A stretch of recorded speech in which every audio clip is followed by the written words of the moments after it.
네, 오늘 대림절 첫 주일이고, 대림절 첫 주일이며 매달 첫째 주에 드려지는 더드림 예배로 1부, 2부 예배 함께 이렇게 드리는데, 물론 더드림 예배를 드리면 1부에만 오실 수 있는 분들이 많이들 못 오셔서 여러 가지로 좀 어려움은 있지만, 그럼에도 온 교회가 함께 예배를 드린다는 큰 의미가 있기 때문에 이 시간 이렇게 귀한 시간 가집니다.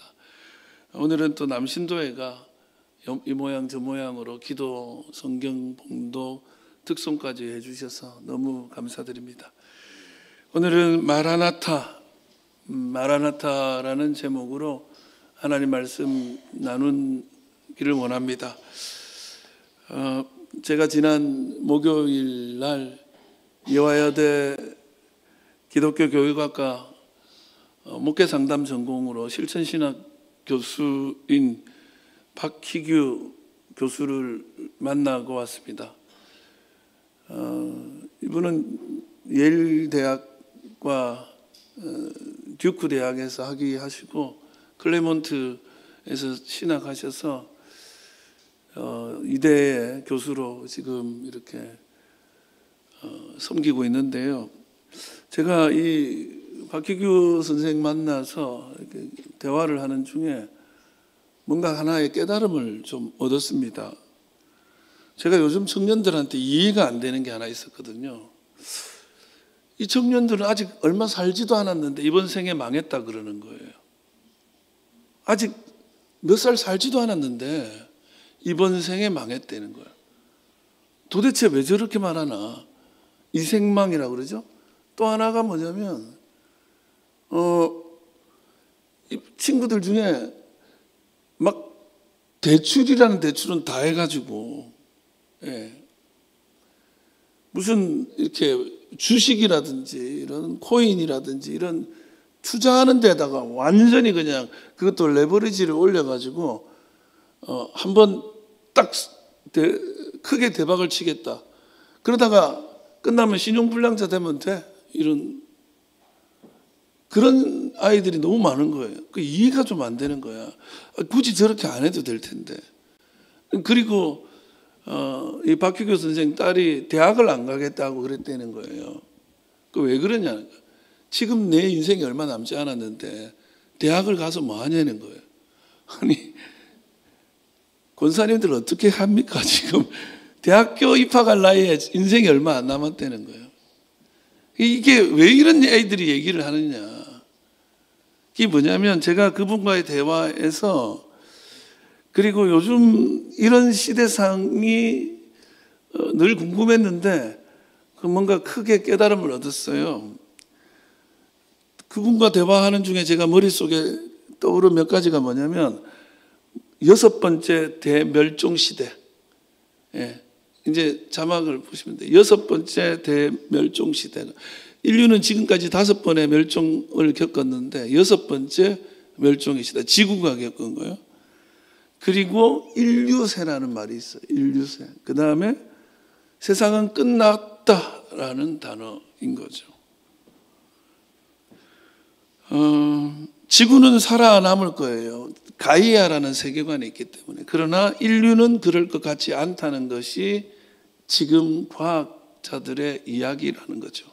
이 이야기를 아이들은 초등학교 시절부터 듣고 자란 거예요. 그러니까 얼마 안 남은 거야. 세상이 끝난다고 알고 있어요.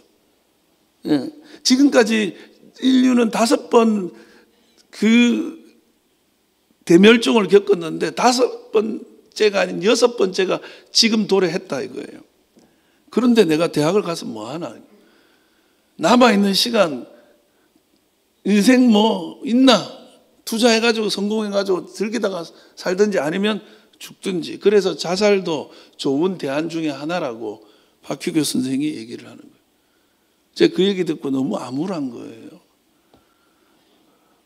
이게 이런 거예요. 만약 이런 시대에도 한 그루의 사과나무를 심자는 말이 그게 설득력이 있겠는가? 지질학자들은 지금의 시대를 이렇게 분류합니다.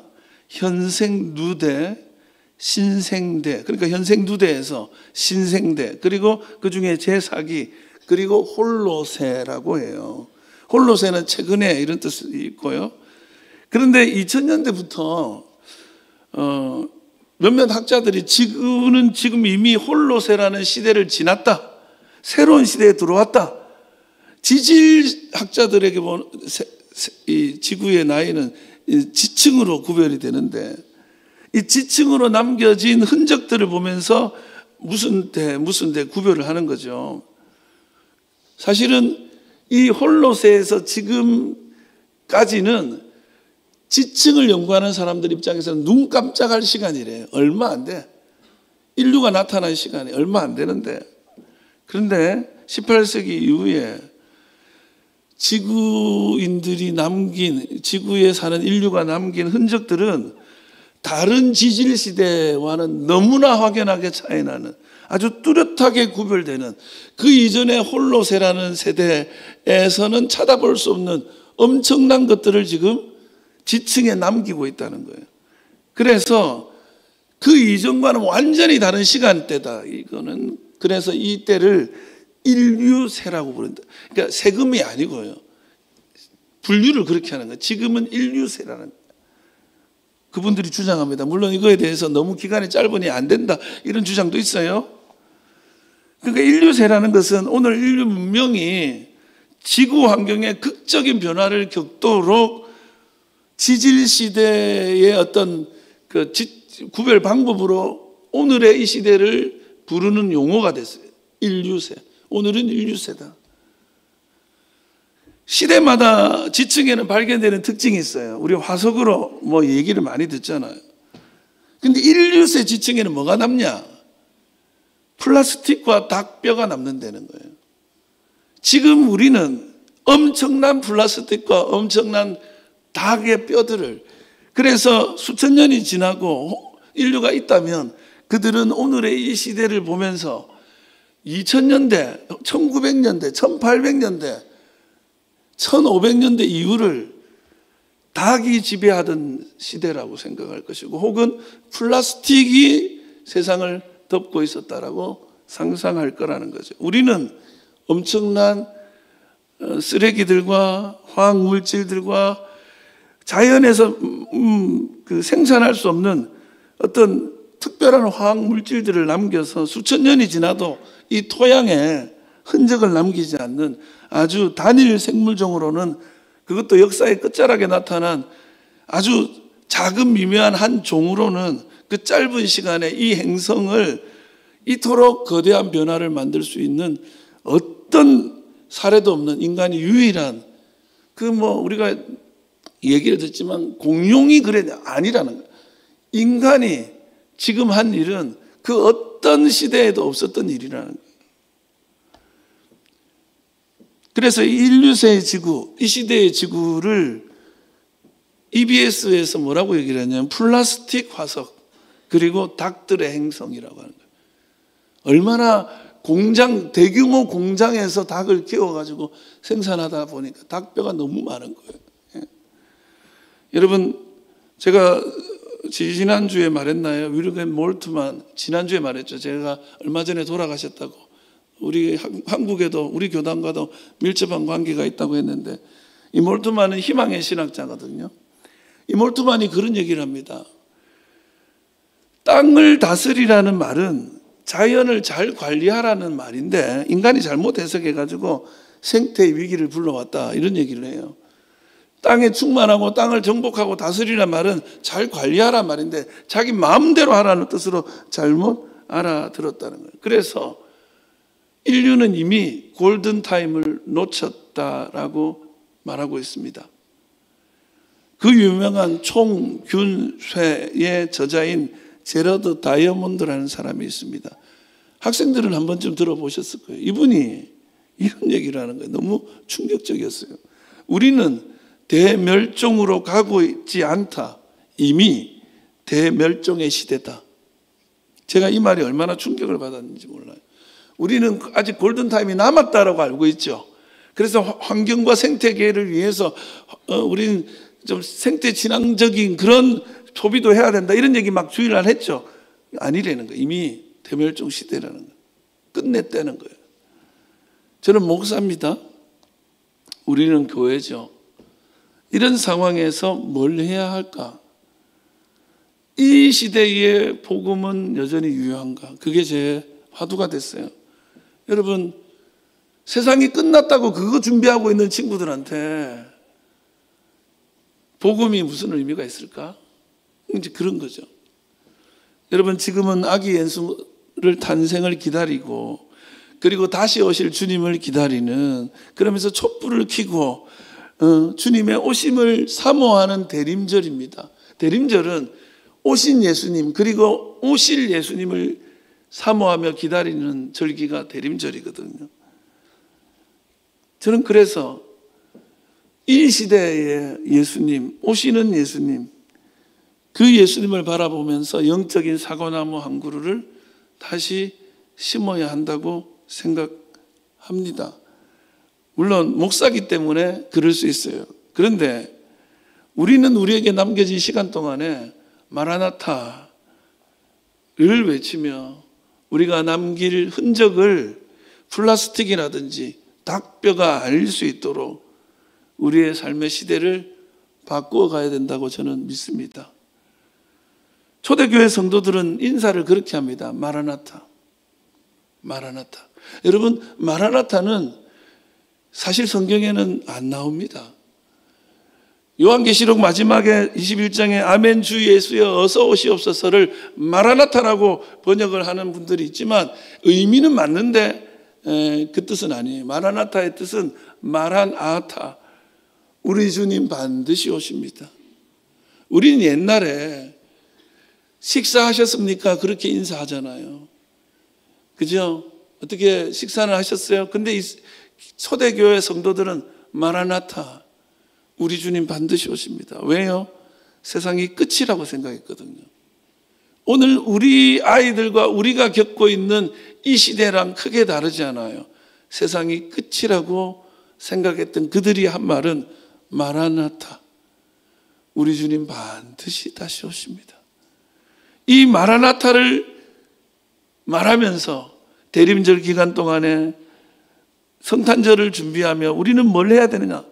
대림절은 소망의 계절이거든요. 불을 밝히는 이유가 뭡니까? 예수님이 오시면 됩니다. 예수님이 오시면 해결이 됩니다. 예수님이 오시면 저와 여러분 가운데에 기적이 일어날 줄 믿습니다.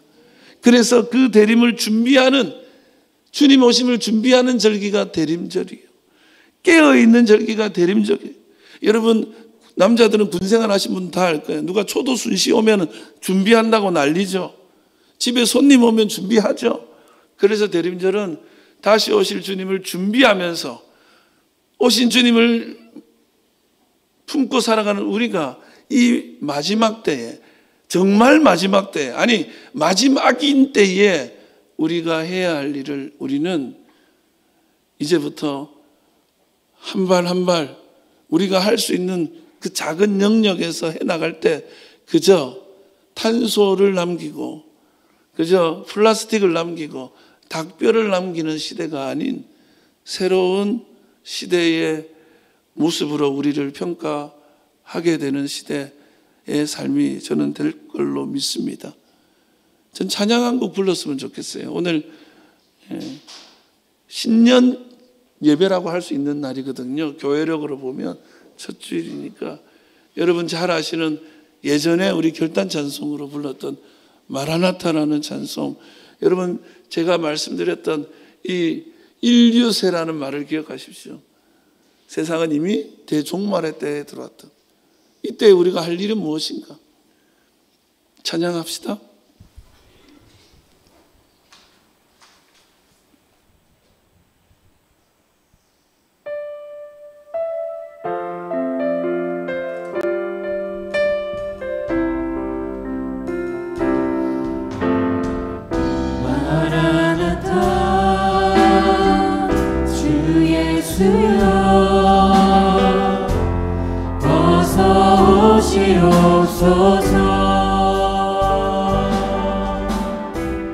땅의 모든 끝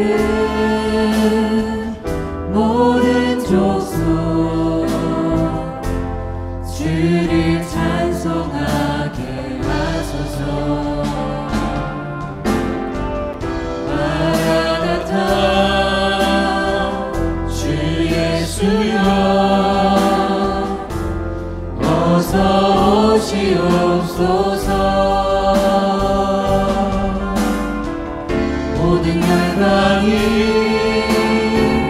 주께 돌아와 춤추며 경배하게 하소서. 우리 주님 다시 오실 길을 만들자. 십자가를 들고 땅 끝까지 우리 가리라. 우리 주님 하늘 영광 온 땅 덮을 때 우리 땅 끝에서 주를 맞으리. 마라나타 마라나타. 아멘. 주 예수여 오시옵소서. 마라나타 마라나타. 아멘. 주 예수여 오시옵소서. 우리 주님 다시 오실 길을 만들자. 십자가를 들고 땅 끝까지 우리 가리라. 우리 주님 하늘 영광 온 땅 덮을 때 우리 땅 끝에서 주를 맞으리. 마라나타 마라나타. 아멘. 주 예수여 오시옵소서. 마라나타 마라나타. 아멘. 주 예수여 오시옵소서. 아멘. 주 예수여 오시옵소서.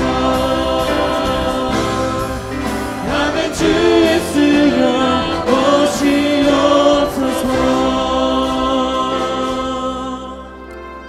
오시옵소서. 우리 주님이 다시 오실 줄 믿습니다.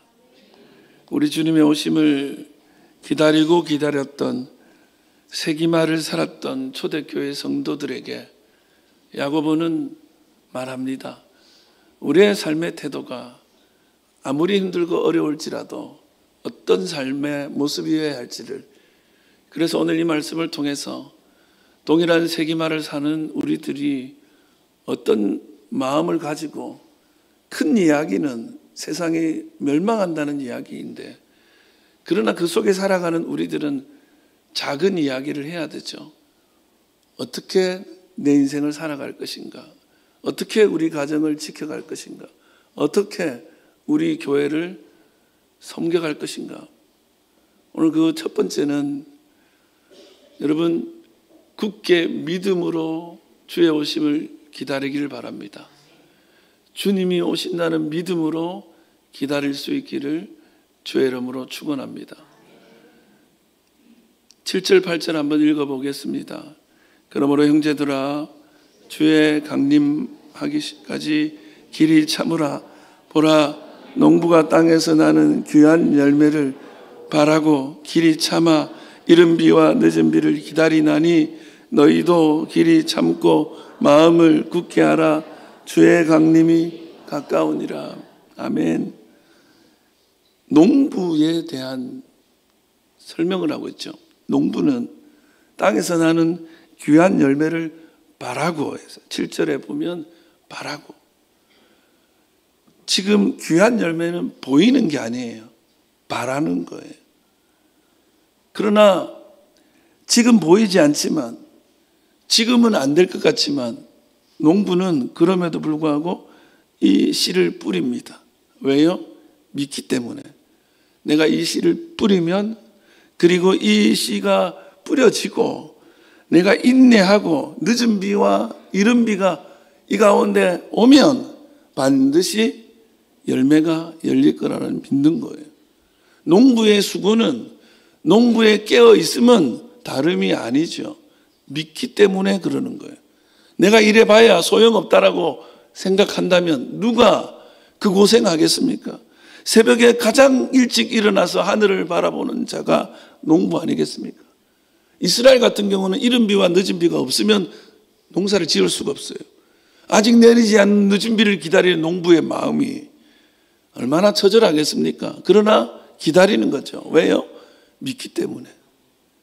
농부들이 수고하는 이유는 그런 것입니다. 믿기 때문에. 그래서 여기 보면 8절에 나온 말 중에 마음을 굳게 하라 이렇게 있어요. 마음을 굳게 하라. 이게 굳게 하라는 말은 헬라어로 스테리조예요. 스테리조. 그래서 스테로이드 들어보셨죠? 그게 이제 뭐라 불러요 그거? 갑바? 하여튼 스테로이드 주사 맞고 하면 이렇게 되잖아. 여기서 온 말이에요. 강하게 하는, 강하게. 근데 이게 원래는 뭐냐면 확실하게 하는 거야. 그게 딱 붙잡아 주는 거예요. 스테리죠. 그러니까 믿음을 확실하게 하라는 거야. 사실은 여러분 신앙생활도 그렇고 인생도 그렇고 확실치 않을 때가 많아요. 이래 가지고 되나? 늘 염려되고 고민되고 늘 걱정되는 게 여러분 인생길인 것 같아요. 그런데 농부는 확실히 믿는 거예요. 여러분 우리가 스테리죠. 마음을 굳게 단단히 잡고 오실 주님을 확실히 믿으며 오늘을 살아가야 되는 것입니다. 주님이 세상을 구원하시는 분, 주님이 이 땅에 연약한 자를 살리시는 분, 이 땅에 병든 자를 고치시는 분, 주님으로 인하여 우리가 구속되어지고 구원의 은혜 아래 있게 된다는 그 믿음. 여러분 이스라엘 나라는 메시아를 기다렸습니다. 그러나 예수님 당시에 그 기다림이 이제 와서 뭐 대단한 일이 있을 거라고 하는 소위 염세주의적 세계관이 있었어요. 메시아가 지금 오면 뭐해? 그래서 요한복음의 첫 번째 기적이 가나 혼인잔치입니다. 이스라엘은 우리 끝났다고 생각했거든요. 오늘 젊은이들이 끝났다고 생각하고 인류학자들이 끝났다고 생각하지만 그러나 가나 혼인잔치가 어땠습니까? 예수님이 간섭하고 개입하기 전에는 끝나가는 잔치였죠. 그러나 예수님이 거기 함께 하시니까 예수님 말씀하시니까 물이 포도주 되는 거예요. 끝나가는 잔치가 더 큰 잔치가 되는 거예요. 여러분 믿으시기 바랍니다. 굳건하게 믿으십시오. 주님이 여전히 이 시대에도 소망이라는 사실을 흔들리지 않게 확고하게 강하게 믿으시기를 주 여러분으로 축원합니다. 두 번째는 서로 원망하지 마라. 서로를 원망하지 마라. 아니 세상이 멸망한다고 막 세상이 끝난다고 말했던 그 시대에 야고보는 말합니다. 원망하지 마라. 너무 차이가 나지 않아요? 어떤 큰 갭이 있지 않아요? 9절 보겠습니다. 형제들아 서로 원망하지 말라. 그리하여야 심판을 면하리라. 보라. 아니 원망하지 않으면 심판을 면한대. 뭔가 좀 연결되어지는 것 같지가 않죠. 믿어야 심판을 면한다 뭐 이런 거 이해되는데 원망하지 말래. 여기 원망하다는 말이 헬라어로 스테나조라는 말이에요. 원래는 이 단어가 원망하다는 단어는 따로 있어요. 공기조라는 말이 있어요. 공기조라는 말이 원망하다예요. 근데 우리말은 우리 성경은 이 단어를 원망하다라고 다른 데서는 다 단식하다고 번역해요. 이 단어의 원래 뜻은 단식하다. 한숨을 푹 쉬는 거예요. 근데 서로 보면서 한숨을 푹 쉬는 거예요. 그게 일종의 원망이라고 본 거예요. 맞는 해석이겠죠. 근데 이제 서로에 대해서 한숨을 쉬고 탄식하고 일종의 원망의 개념인 거죠. 여러분, 한마디로 투덜대고 있는 이 모습을 상상해 보십시오. 주님 오심을 기다리며 살아가는 이들에게 야고보는 그 삶의 특별한 순간에 특별히 시련을 당하고 있거든요. 환난을 당하고 있거든요. 주님이 오신다고 선포하고 그 환난 당하고 있는 이들에게 말합니다. 자기가 당하고 있는 이 고통을, 자기가 당하고 있는 이 아픔을, 자기가 당하고 있는 이 시련을 누구 탓? 당신 탓. 당신만 아니었으면 이런 일이 안 생겼을 텐데 하며 원망하지 말라고 말하고 있습니다. 원망하지 않아야 심판을 면한다는 거예요. 그만큼 원망이 우리를 끌고 가는 곳은 큰 멸망의 자리까지라는 거예요. 원망은 미움을 낳거든요. 이스라엘 백성들이 원망하니까 결국에 그들이 다 어떻게 됩니까? 출애굽 1세대들은 출애굽까지 했음에도 끊임없이 원망해서 가나안 땅에 아무도 못 들어갑니다. 예, 원망의 결과예요. 예. 사실 오늘 젊은 이들이 기성세대에 대한 원망이 참 많습니다. 네. 자기들은 누릴 것 다 누리놓고는 우리들은 이거 못하게 한다는 식으로. 네. 우리들은 뭐 살 길이 없다고 다 기성세대 탓을 합니다. 이해됩니다. 그리고 어느 학자가 말하더라고요. 전 세계의 돈의 거의 98%를 3%가 가지고 있다는 거예요. 인류에. 세계 인구가 100명이라면 3명이 전체가 가질 것들의 98을 다 가지고 있다. 나머지 2 가지고 97명이 나눠 가지는 거예요. 그러면서 이러는 거죠. 그렇게 자기들은 많이 가지고 있으면서, 많이 누리고 있으면서 오늘 인류세라고? 플라스틱이 어떻고 어때? 지네들은 누릴 거 다 누리고, 지네들은 가스 다 배출하고, 지네들은 공기 다 오염시키더니 이제 와서 우리 보고 좀 절약하라고. 그래서 이렇게 개발도상국에서는요, 선진국들을 원망합니다. 야, 부탄가스 니네가 다 했지 않냐? 프레온가스 니네가 다 하지 않았냐?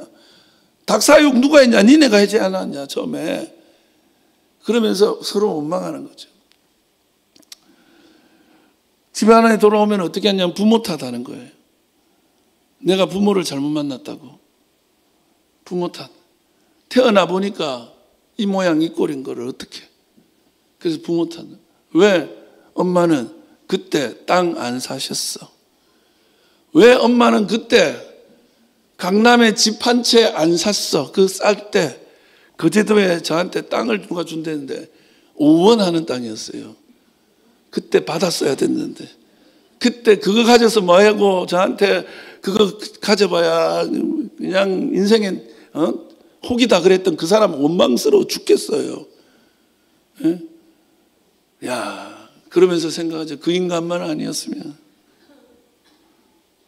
남편 탓, 아내 탓, 교회 오면 장로님 탓, 집사님 탓, 권사님 탓, 목사 탓,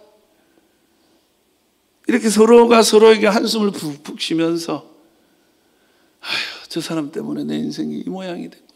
저 사람들 때문에 우리 지구가 이 모양이 됐구나. 저 사람들 때문에 나는 살지도 못하고 벌써 죽음을 생각해야 되는구나. 이런 끝도 없는 원망이 서로를 지옥으로 만들어 가는 거죠. 여러분,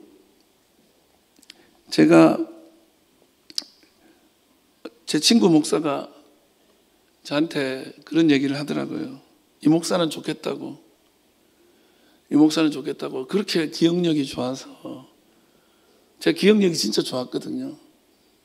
자기는 어느 한순간 그게 싹 사라졌대. 근데 제가 우리 교회 목회하는 어느 날 병원을 찾아가게 됐어요. 이유는 뭐냐면 그 기억력 좋은 게 하루아침에 없어졌어요. 진짜 하루 만에.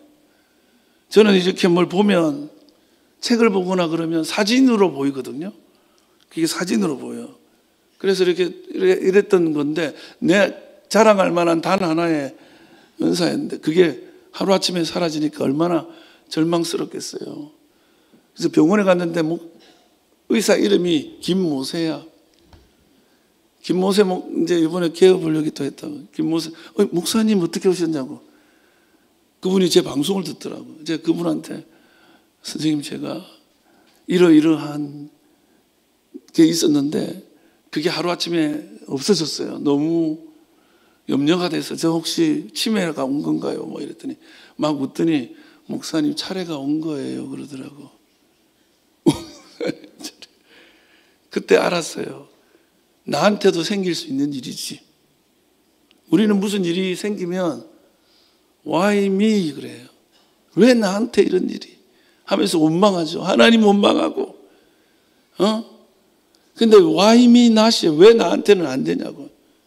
얼마 전에 제 친구 또 왔는데 아내가 암에 걸렸다는 거예요. 근데 그 친구가 그러더라고요. 자기는 자기 집은 괜찮다는 거예요. 그게 왜냐면 그냥 우리 차례구나 생각했다는 거예요. 성도들이 암 환자들이 많은데 그리고 어려운 일을 겪는 분들이 많은데 왜 우리 집이라고 그런 일이 없겠냐고. 올 수 있는 일이 왔다고. 그냥 나한테도 생겼구나. 그러면서 그거 붙잡고 더 하나님께 가까이 간다는 거. 저한테는 그런 일이 안 생길 것인가? 아니 여러분한테는 그런 일이 안 생길 것인가? 아니 왜 내가 사는 이때 갑자기 하필 그런 이야기를 하고 세계가 끝났다고 그러고 그러냐? 내가 좀 해볼라 하니까 내가 아무것도 안 했는데 말이야. 예. 그런 거 있잖아요. 내가 투자했더니 갑자기 폭락해. 여러분 어떤 머피의 법칙 같은 사람이 있거든요. 왜 내가 한번 해보려고 하니까 그래서 딱 탓을 하고 원망을 합니다. 여러분 그것이 지옥을 만들어 놓은 거예요. 은혜는 어디 있냐? 나에게도 얼마든지 일어날 수 있는 일이 이제 온 거예요. 이제 왔고 그러나 이제도 주님이 나와 함께 하시고 그 주님이 나의 길을 인도하신다는 그것이 은혜예요. 여러분 우리 삶의 원망과 탓과 탄식이 격려와 칭찬과 찬양으로 바뀔 수 있기를 주의 이름으로 축원합니다. 마지막으로 인내해야 하는 거예요. 인내 없이 열매가 없는 거예요. 11절입니다. 보라 인내하는 자를 우리가 복되다 하나니 너희가 욥의 인내를 들었고 주께서 주신 결말을 보았거니와 주는 가장 자비하시고 긍휼히 여기시는 자시니라. 인내하는 자가 복되다는 거예요. 여러분 여기 인내라는 말은 휘포메노라는 헬라어예요. 언젠가 말씀드렸죠. 휘포라는 말은 무엇 아래예요. 메노는 머무는 거예요. 그러니까 그 아래 머무는 거예요. 그러니까 시련과 고통을 당하고 있고 세상의 끝을 얘기하는 야고보가 그 성도들에게 세상의 끝이고 주님이 다시 오시니까 야 이제 끝이니까 아이고 될 대로 되라지.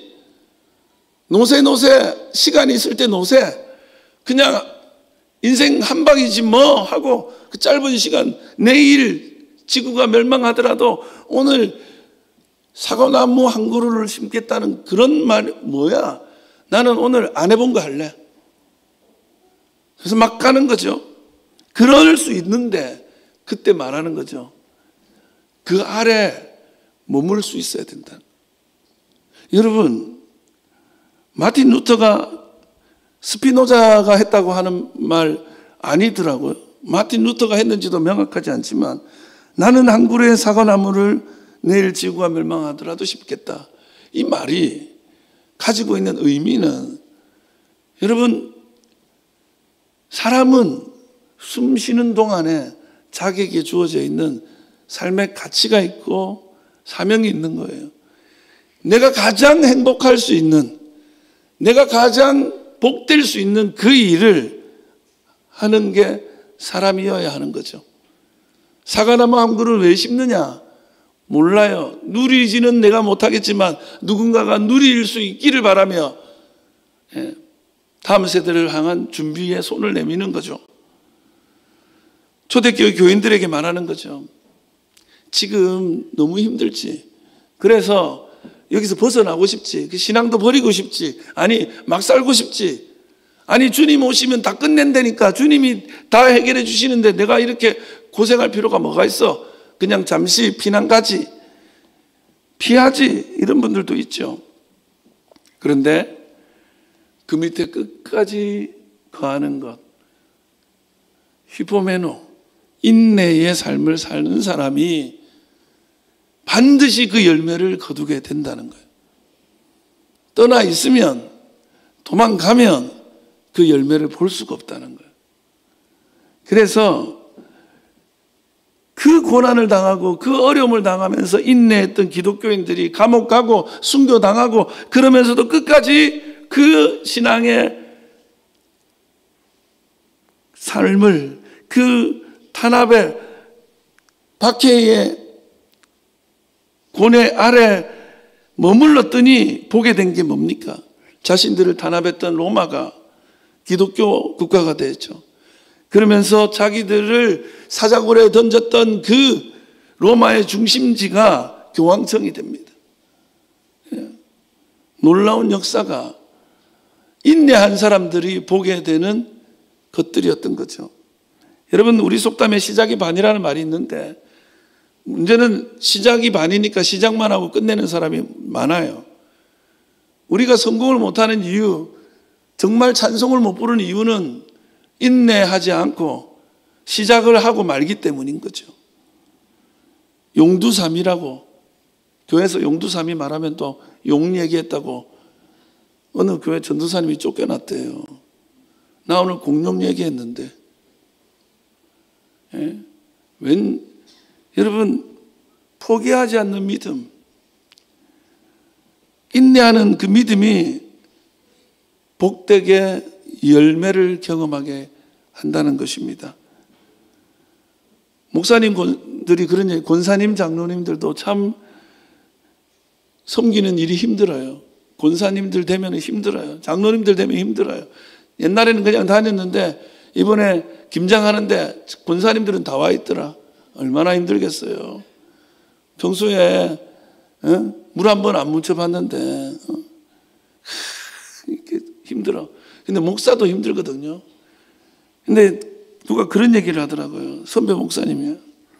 어느 교회에서 어떤 목사가 10년을 목회했다 그러면 그 사람 앞에 고개 들지 마라. 저 14년, 15년째 어디다가 고개를 들어 지금. 20년 목회했다 그러면 무릎을 그 사람 앞에 꿇어라. 30년 목회했다면 감히 쳐다보지도 마라. 그렇다는 거예요. 그만큼. 예. 이 인내하는 게 힘들어요, 사실. 근데 어떤 목사님은 4년, 5년 옮기죠. 왜냐하면 그쯤 되면 옮길만 하다고 생각하고 힘든 일이 생기거든요. 내가 왜 이 고생을 해? 가는 거죠. 제가 성경 공부 그룹이나 이번에 가서 우리 교회생활 베이직 같은 거 하잖아요. 사실 벌써 2주도 안 남았어요. 근데 그거를 못 견뎌가지고 벌써 요령 피우고 안 나와요. 예. 제가 어디다 눈을 둬야 될지 모르겠어요. 예. 그래서 이런 거를 단 한 번도 끝내지 못하는 사람들이 있어요. 그거를 인내하지 못하는 사람이 무슨 우주의 멸망을 얘기하는 이때에 인내로 주님을 기다리겠습니까? 여러분, 인내하시기 바랍니다. 말씀 마치려고 합니다. 오늘 우울한 이야기로 시작을 했죠. 세상은 끝을 향해 가고 있다. 아니, 끝이다. 이런 학자들, 지질학자들의 이야기가 저한테는 너무 큰 이런 깨달음을 줬어요. 아이들이 그러는 이유가 그럴 만하다. 그게 훌륭한 대안일 수 있다. 이런 얘기까지 하더라고요.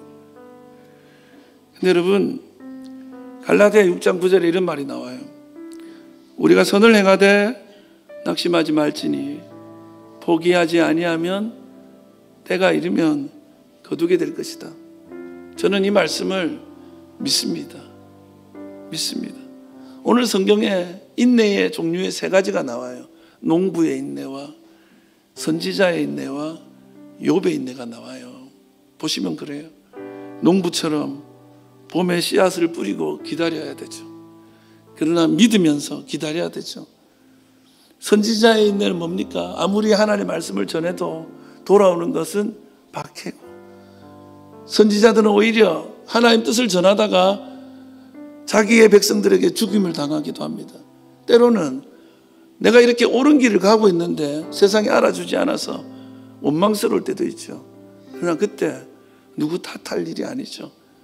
보내신 주님의 뜻을 깨닫고 그 길을 끝까지 가는 거예요. 그러면서 욥의 인내 보십시오. 하루아침에 모든 재산을 잃고 자식들도 한순간 다 죽고 자기의 온몸을 긁어야 되는 그런 질병에 걸려서 하루아침에 나락을 경험한 이 욥.